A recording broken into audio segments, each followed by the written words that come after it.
बिस्मिल्लाहिर्रहमानिर्रहीम। बच्चों welcome to my channel. बच्चों आज हम इस वीडियो में सबक नंबर 5 कसर चैप्टर नंबर 5 फ्रैक्शन। तो आज हम क्या करने वाले हैं, सबक नंबर 5 की मश्क नंबर 20 के जो सवालात हैं उनको हल करने वाले हैं।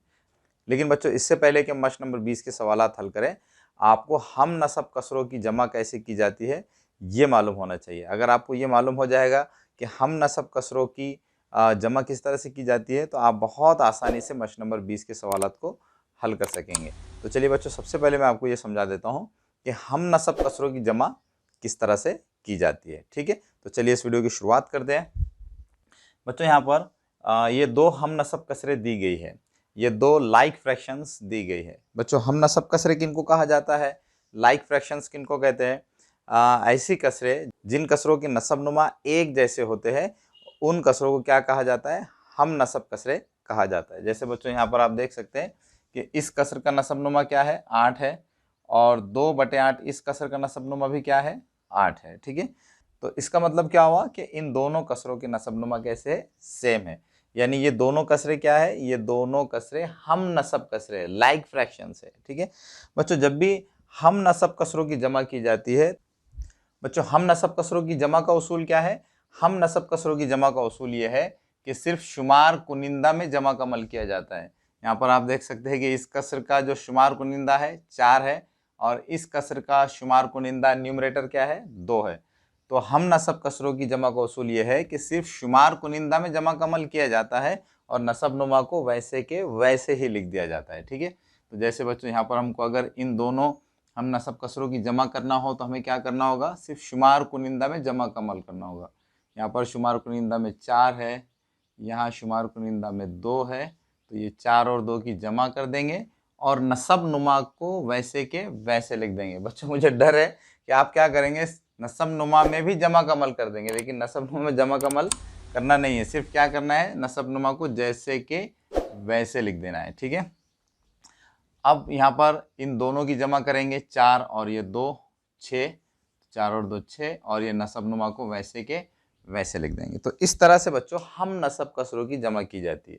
हम नसब कसरों की जमा करने के लिए क्या किया जाता है, सिर्फ शुमार कुनिंदा में जमा कमल किया जाता है और नसब नुमा को जैसे के वैसे लिख दिया जाता है। तो इस तरह से हम नसब कसरों की जमा होती है। ठीक है बच्चों, आप सोच रहे होंगे कि ये हम नसब कसरों की जमा इस तरह से ही क्यों की जाती है। तो बच्चों मैं आपको क्या करता हूँ, यहाँ पर तस्वीर की मदद से समझा देता हूँ कि हम नसब कसरों की जमा इस तरह से ही क्यों की जाती है। ठीक है, जैसे बच्चों यहाँ पर ये कौन सी कसर है, 4/8। ठीक है, 4/8। 4/8 का क्या मतलब होता है बच्चों, 4/8 का मतलब होता है 8 बराबर हिस्सों में से 4 हिस्से। ठीक है, जैसे यहाँ पर मैं क्या करता हूँ, 4/8 इस कसरों को यहाँ तस्वीर की मदद से आपको जाहिर करके बताता हूँ। ठीक है, 4/8 का क्या मतलब है, 8 बराबर हिस्सों में से 4। तो यहाँ पर आप देख सकते हैं इस तस्वीर के मैंने 8 बराबर हिस्से किए हैं। ठीक है, और उसमें से मुझे कितने हिस्से लेना है, 4 हिस्से लेना है। ठीक है, तो इसको मैं रंग से हाईलाइट कर देता हूँ, ये 1, ये 2, ये 3 और ये 4। ठीक है, तो इस तरह से यहाँ पर आप देख सकते हैं कि 4/8 को मैंने यहाँ तस्वीर के जरिए से जाहिर किया है।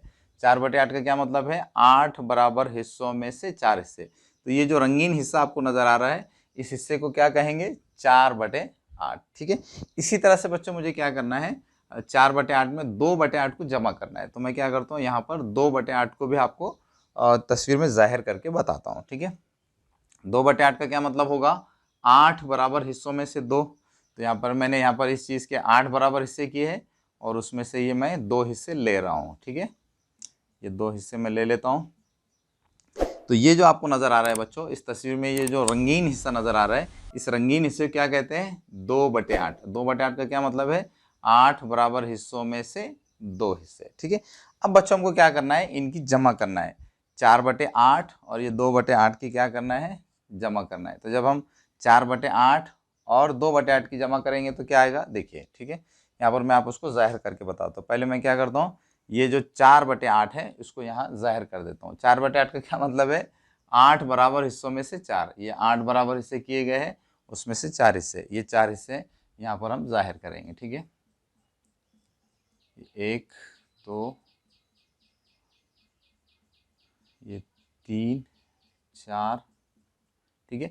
अब हमें क्या करना है, 4/8 में ये 2/8 को भी मिला देना है, तो यहाँ पर मैं ये 2/8 को भी मिला देता हूँ ये, ठीक है। अब बच्चों यहाँ पर आप देख सकते हैं कि जब हमने 4/8 में 2/8 को जमा किया तो हमारे पास क्या जवाब आ गया, हमारे पास जवाब आया 6/8। यहाँ पर आप देख सकते हैं 6/8। 6/8 का क्या मतलब होता है बच्चों, 6/8 का मतलब होता है 8 बराबर हिस्सों में से 6। तो यहाँ पर आप देख सकते हैं इस चीज के 8 बराबर है और उसमें से 6 बराबर हिस्सों को रंगीन किया गया है। तो इसका मतलब क्या हुआ कि ये कितना है, ये जो रंगीन हिस्सा नजर आ रहा है ये है 6/8। तो इसका मतलब ये हुआ कि जब हम 4/8 में 2/8 को जमा करेंगे तो क्या जवाब आएगा, 6/8, ठीक है।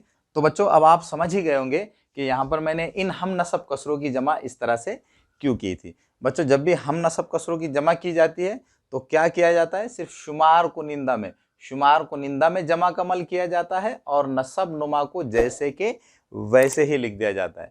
तो इस तरह बच्चों हमने यहाँ पर हम नसब कसरों की जमा किस तरह से की जाती है इसको डिटेल में समझ लिया है। अगर बच्चों आप ये समझ गए होंगे तो अब आप बहुत आसानी से मश नंबर 20 के तमाम सवालात को हल कर सकेंगे। तो चलिए बच्चों मश नंबर 20 के जो सवालात है प्रॉब्लम से 20 की जो क्वेश्चन है उनको हल कर लेते हैं, ठीक है। तो चलिए शुरुआत करते हैं। बच्चों मश नंबर 20 का पहला सवाल क्या है, जमा कीजिए, ठीक है। बच्चों यहाँ पर हमको कुछ हम नसब कसरें दी गई है, कुछ लाइक फ्रैक्शंस दी गई है, इनको हमको क्या करना है, ऐड करना है, इनकी हमको जमा करना है, ठीक है। बच्चों हम नसब कसरों की जमा किस तरह से की जाती है, उसका क्या रूल है, क्या उसूल है, अभी उसको हमने डिटेल में समझ लिया है। तो अगर आप वो समझ गए होंगे तो आप बहुत आसानी से इन हम नसब कसरों की जमा कर सकेंगे, ठीक है। तो चलिए पहली मिसाल देखते हैं। पहली मिसाल में क्या है, 1/5 जमा 3/5, ठीक है। इन दोनों कसरों का नसब नुमा सेम है, एक जैसा है, यानी ये हम नसब कसरे। तो हमको क्या करना होगा, हम नसब कसरों की जमा करने के लिए सिर्फ शुमार को निंदा में जमा का अमल करना होगा और नसब नुमा को जैसे के वैसे लिखना होगा, ठीक है। तो चलिए पहले हम इनको लिख लेते हैं, 1/5 + 3/5, ठीक है। इन दोनों कसरों की जमा करने के लिए हमको क्या करना होगा, सिर्फ शुमार कुनिंदा में जमा का अमल करना होगा। इसका शुमार कुनिंदा 1 है, इसका शुमार कुनिंदा 3 है, 1 + 3 और ये नसब नुमा को जैसे के वैसे ही लिख देना होगा। 1 + 3 = 4/5, ठीक है। तो इस तरह से 1/5 और 3/5 दोनों को ऐड करने पर क्या आंसर आ गया, 4/5, ठीक है। तो इस तरह से बच्चों हमने पहली मिसाल हल कर लिया। अब हम मिसाल नंबर 2 को देखेंगे। मिसाल नंबर 2 में क्या करना है, 2/7 और 4/7 की जमा करना है। ये भी दोनों भी हम नसब कसरे हैं, इसलिए हम क्या करेंगे, सिर्फ शुमार को निंदा में जमा का अमल करेंगे और नसब नुमा को जैसे के वैसे लिख देंगे, ठीक है। तो पहले हम इन दोनों कसरों को लिख लेते हैं, 2/7 जमा 4/7, ठीक है। शुमार को निंदा में जमा का अमल करेंगे, 2 जमा 4 और ये नसब नुमा को जैसे के वैसे ही लिख देंगे, ठीक है। तो ये क्या आ जाएगा, 2 जमा 4 6/7, 6/7, ठीक है। तो इस तरह से इन दोनों कसरों की जमा क्या आ गई, 6/7। तो ये हमने मिसाल नंबर 2 को भी हल कर लिया है। अब हम मिसाल नंबर 3 को देखेंगे, ठीक है। मिसाल नंबर 3 में भी हमको क्या करना है, 2 हम नसब कसरों की जमा करना है। तो यहाँ पर हम पहले इन कसरों को लिख लेंगे, 7/12 जमा 2/12, ठीक है। सिर्फ शुमार कुनिंदा की जमा करेंगे, 7 जमा 2 और नसब नुमा को जैसे के वैसे ही लिख देंगे। तो ये क्या आ जाएगा, 7 और 2 9 और ये 12 जैसे के वैसे, ठीक है। तो इस तरह से बच्चों हमने यहाँ पर मिसाल नंबर 3 को भी हल कर लिया है। अब हम मिसाल नंबर 4 को देखेंगे, ठीक है। मिसाल नंबर 4 में भी हम नसब कसरों की जमा है। तो हम नसब कसरों की जमा करने के लिए क्या किया जाता है, सिर्फ शुमार कुनिंदा में जमा का अमल किया जाता है और नसब नुमा को जैसे के वैसे ही लिख दिया जाता है, ठीक है। तो यहाँ पर इसका जो शुमार कुनिंदा है वो 2 है, इस कसर का शुमार कुनिंदा 7 है और नसब नुमा क्या है, 9 है, ठीक है। अब ये क्या हो जाएगा, 2 जमा 7 9 और ये नसब नुमा जैसे कि वैसे 9, ठीक है। तो इन दोनों कसरों की जमा क्या आ गई है, 9/9। बच्चों 9/9 का क्या मतलब होता है, 9/9 का मतलब होता है 1। तो हम यहाँ पर क्या करेंगे, 9/9 की जगह पर हम क्या कर सकते हैं, 1 को भी लिख सकते हैं। बच्चों यहाँ पर आप ये सोच रहे होंगे कि 9/9 का मतलब 1 कैसे है, ठीक है। तो बच्चों यहाँ पर ये बात हमेशा याद रखिए कि जब भी किसी भी कसर का शुमार कुनिंदा और नसब नुमा सेम होता है तो उसका मतलब क्या होता है, 1 होता है। ठीक है बच्चों, मैं आपको इसको एक तस्वीर की मदद से समझा देता हूँ ताकि आप इसको अच्छी तरह से समझ सके। ठीक है, जैसे बच्चों फर्ज कीजिए कि हमारे पास ये एक रोटी है। ठीक है, हमारे पास एक रोटी है। अगर मैं इस रोटी के 4 बराबर हिस्से कर देता हूँ, 4 बराबर हिस्से कर देता हूँ, और 4 बराबर हिस्सों में से मैं क्या करता हूँ, 4 ले लेता हूँ। 4 बराबर हिस्सों में से मैं 4 ले लेता हूँ। तो बच्चों मैंने यहाँ पर क्या किया है, एक रोटी के 4 बराबर हिस्सों में से 4 हिस्से ले लिए। तो 4 बराबर हिस्सों में से 4 हिस्से अगर हम ले लें तो इसको हम कसर में कैसे जाहिर करेंगे, इसको हम जाहिर करेंगे 4/4। ठीक है, अब बच्चों यहाँ पर आप थोड़ा तस्वीर को गौर से देखिए। मैंने क्या किया है, इस रोटी के 4 बराबर हिस्सों में से 4 हिस्से ले लिए हैं। तो इसका मतलब क्या है, इसका दूसरा मतलब ये है कि मैंने पूरी एक रोटी ले ली है। ठीक है, तो इसका मतलब क्या हुआ कि 4/4 का मतलब क्या है, 4/4 का मतलब 1 है। यहाँ पर बच्चों इस कसर का शुमार कुनिंदा और नसबनुमा सेम है। तो इसका मतलब ये हुआ कि जिस कसर का शुमार कुनिंदा और नसबनुमा सेम होता है तो उसका मतलब क्या होता है, 1 होता है। ठीक है, इसीलिए बच्चों मैंने यहाँ पर क्या किया है, 9/9 को क्या लिखा है, 1 लिखा है। ठीक है, तो ये बात अच्छे से ज़हन नशीन कर लीजिए कि जिस कसर का शुमार कुनिंदा और नसबनुमा सेम होता है तो उसका क्या मतलब होता है, 1 होता है। ठीक है, तो इस तरह बच्चों हमने यहाँ पर ये 4 मिसालें हल कर लिए। अब हम 5वीं मिसाल को देखेंगे। 5वीं मिसाल में क्या है बच्चों, 5वीं मिसाल में हमको 3/15 में 4/15 को जमा करना है। तो सबसे पहले हम इन दोनों कसरों को लिख लेंगे, 3/15 प्लस 4/15। अब इन दोनों कसरों की जमा करने के लिए क्या करेंगे, यहाँ पर हम सिर्फ न्यूमरेटर्स को ऐड करेंगे, 3+4 और डिनोमिनेटर को जैसे कि वैसे लिख देंगे। डिनोमिनेटर क्या है, 15 है, तो 15 को जैसे कि वैसे लिख देंगे। तो ये क्या हो जाएगा, 3 + 4 = 7/15। ठीक है, तो इस तरह से 3/15 और 4/15 दोनों को ऐड कर दिए तो क्या आंसर आया, 7/15। ठीक है, अब बच्चों हम मिसाल नंबर 6 को देखेंगे। बच्चों यहाँ पर मिसाल नंबर 6 में 3 हमनसब कसरें दी गई।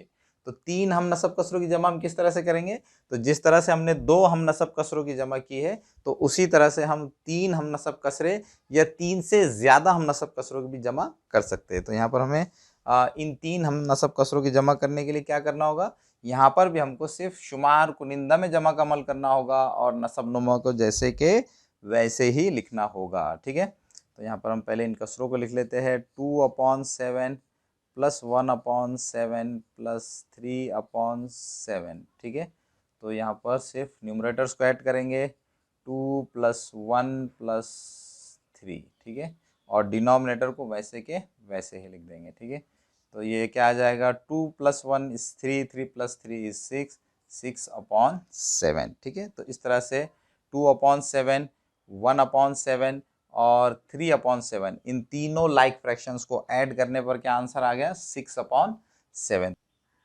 तो इस तरह से बच्चों हमने मश नंबर 20 के पहले सवाल की ये 6 मिसालों को हल कर लिया है। तो चलिए बच्चों हम मिसाल नंबर 7 को देख लेते हैं। मिसाल नंबर 7 में हमको क्या करना है बच्चों, मिसाल नंबर 7 में हमको इन 3 हमनसब कसरों की जमा करना है। ठीक है, तो यहाँ पर हम क्या करेंगे, इन 3 हमनसब कसरों की जमा करने के लिए सिर्फ शुमार कुनिंदा में जमा का अमल करेंगे और नसबनुमा को जैसे के वैसे ही लिख देंगे। ठीक है, तो पहले हम इन कसरों को लिख लेते हैं, 2/10 जमा 4/10 जमा 3/10। ठीक है, हमें क्या करना होगा, सिर्फ शुमार कुनिंदा में जमा का अमल करना होगा, 2 + 4 + 3 और नसबनुमा को जैसे के वैसे ही लिख देना होगा। ठीक है, तो ये क्या हो जाएगा, 2 + 4 = 6, 6 + 3 = 9, 9/10। ठीक है, तो इस तरह से इन तीनों कसरों की जमा क्या आ गई है, 9/10। ठीक है बच्चों, मुझे पूरी उम्मीद है कि आपको हमनसब कसरों की जमा किस तरह से की जाती है ये अच्छी तरह से समझ में आ रहा होगा। ठीक है, अब बच्चों मिसाल नंबर 8 को देखेंगे। मिसाल नंबर 8 में हमको क्या करना है, 4/9 और 1/9 की जमा करना है। तो सबसे पहले हम इन कसरों को लिख लेंगे, 4/9 जमा 1/9। इन दोनों कसरों की जमा करने के लिए हमको क्या करना होगा, सिर्फ शुमार कुनिंदा में जमा का अमल करना होगा और नसबनुमा को जैसे के वैसे ही लिख देना होगा। ठीक है, तो ये क्या हो जाएगा, 4 जमा 1 5, 5/9। ठीक है, तो इस तरह से इन दोनों कसरों की जमा क्या आ गई है, 5/9। ठीक है, अब बच्चों इस मश की आखिरी मिसाल है मिसाल नंबर 9 उसको हम हल कर लेते हैं। ठीक है बच्चों, हमको यहाँ पर क्या करना है, 5/8 में 3/8 को जमा करना है। ठीक है, तो सबसे पहले हम इनको लिख लेंगे 5/8 जमा 3/8। ठीक है बच्चों, ये दोनों कसरे हम नसब कसरे हैं, इसलिए हम क्या करेंगे, सिर्फ शुमार कुनिंदा में जमा का अमल करेंगे। 5 जमा 3 और नसब नुमा को जैसे के वैसे ही लिख देंगे। ठीक है, ये 5 और 3 कितने हो जाएंगे, 8 8 और ये नसब नुमा जैसे के वैसे 8। ठीक है, तो इस तरह से इन दोनों कसरों को जमा करने पर क्या आ गया, 8/8। ठीक, और बच्चों 8/8 का क्या मतलब होता है, शाबाश, 8/8 का मतलब होता है 1। अभी बच्चों हमने यहाँ पर ये सीखा कि जिस कसर का शुमार कुनिंदा और नसबनुमा सेम होता है तो उसका क्या मतलब होता है, उसका मतलब होता है 1। और बच्चों मैंने आपको जिस कसर का शुमार कुनिंदा और नसबनुमा सेम होता है तो उसका मतलब 1 कैसे होता है, इसको मैंने डिटेल में यहाँ पर तस्वीर की मदद से समझाया। तो अगर आप वो समझ गए होंगे तो आप बहुत आसानी से यहाँ पर ये कह सकते हैं कि 8/8 का क्या मतलब है, 1 है। ठीक है, तो चलिए बच्चों, हम मश नंबर 20 का प्रॉब्लम सेट 20 का जो दूसरा सवाल है उसको हल करते हैं। बच्चों प्रॉब्लम सेट 20 मश नंबर 20 का दूसरा सवाल क्या है, अम्मा एक अमरूद लाई, उसमें से 3/8 हिस्सा सुंदुस को और 2/8 हिस्सा नौशीन को दिया, तो उन्होंने दोनों को मिलाकर कितना हिस्सा दिया। ठीक है बच्चों, हमको यहाँ पर इस सवाल में क्या दिया गया है, हमको यहाँ पर यह दिया गया है कि अम्मा ने एक अमरूद लाई, ठीक है, और उसमें से 3/8 हिस्सा उसने सुंदुस को दिया और 2/8 हिस्सा उसने नौशीन को दिया। तो इस तरह से दोनों को मिलाकर कितना हिस्सा अमरूद का उसने दोनों को मिलाकर दिया, हमको ये मालूम करना है। ठीक है, तो सबसे पहले बच्चों हम क्या करेंगे, यहाँ पर इस सवाल में जो मालूमात दी गई है उसको लिख लेंगे। ठीक है, यहाँ पर क्या दिया गया है कि एक अमरूद में से अम्मा ने 3/8 हिस्सा किसको दिया, सुंदुस को दिया। ठीक है, तो यहाँ पर हम लिखेंगे सुंदुस का हिस्सा, यहाँ पर हम लिखेंगे सुंदुस का हिस्सा। सुंदुस का हिस्सा कितना है बच्चों, सुंदुस का हिस्सा है 3/8। ठीक है, इसी तरह से नौशीन का कितना हिस्सा है, नौशीन का हिस्सा, नौशीन का कितना हिस्सा है बच्चों, मैं इसको थोड़ा नीचे लिख लेता हूं, नौशीन का हिस्सा, नौशीन का हिस्सा कितना है बच्चों, 2/8, 2/8। ठीक है, अब बच्चों हमको वो क्या कह रहे हैं, वो ये कह रहे हैं कि दोनों को मिलाकर कुल कितना हिस्सा उनको दिया गया। ठीक है, तो बच्चों ये मालूम करने के लिए कि दोनों को मिलाकर कितना हिस्सा दिया गया, तो हमको क्या करना होगा बच्चों, शाबाश, हमको इन दोनों कसरों की जमा करना होगी। ठीक है, तो हम इन दोनों कसरों की जमा कर लेते हैं।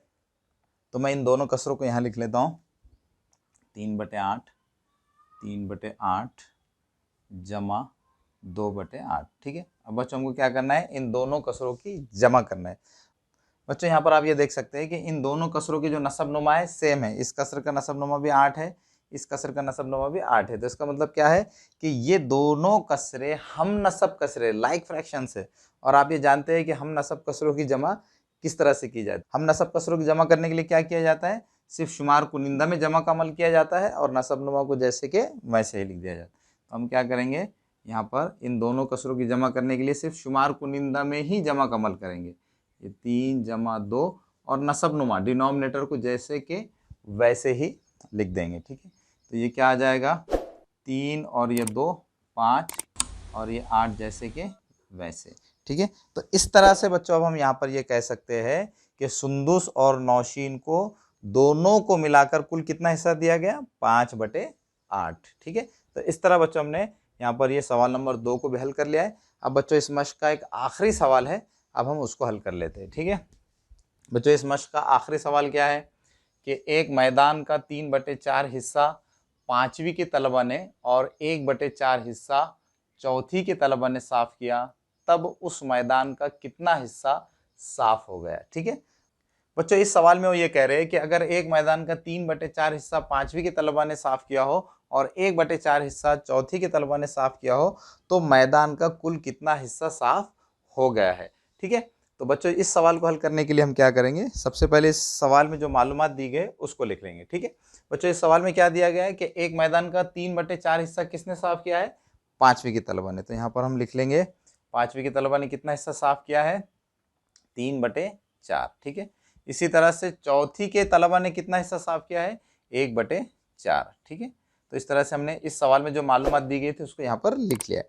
अब बच्चों यहाँ पर वो क्या कह रहे हैं कि मैदान का कुल कितना हिस्सा साफ हो गया ये मालूम कीजिए। ठीक है, तो बच्चों ये मालूम करने के लिए कि मैदान का कुल कितना हिस्सा साफ हो गया है, हमको क्या करना होगा, इन दोनों कसरों की जमा करना होगी। ठीक है, तो यहाँ पर हम क्या करेंगे, इन दोनों कसरों की जमा करेंगे। ठीक है बच्चों, यहाँ पर आप देख सकते हैं कि ये दोनों कसरे भी क्या है, हम नसब कसरे। इन दोनों कसरों का नसब नुमा सेम है, इसलिए ये दोनों कसरे कौन सी कसरे है, हम नसब कसरे, लाइक फ्रैक्शंस।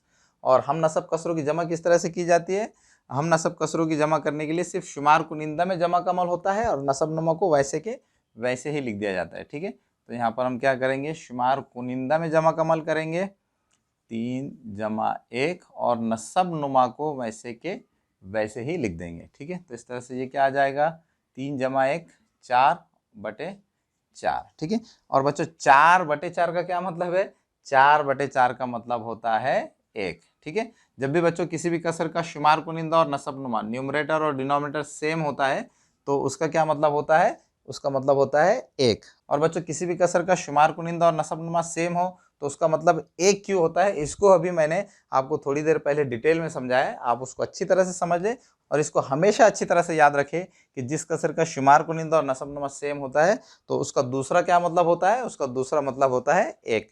तो इस तरह से बच्चों हमने यहाँ पर मश्क नंबर 20 के तमाम सवालात को हल कर लिया है। मुझे पूरी उम्मीद है कि आपको ये तमाम सवालात अच्छी तरह से समझ में आ गए होंगे।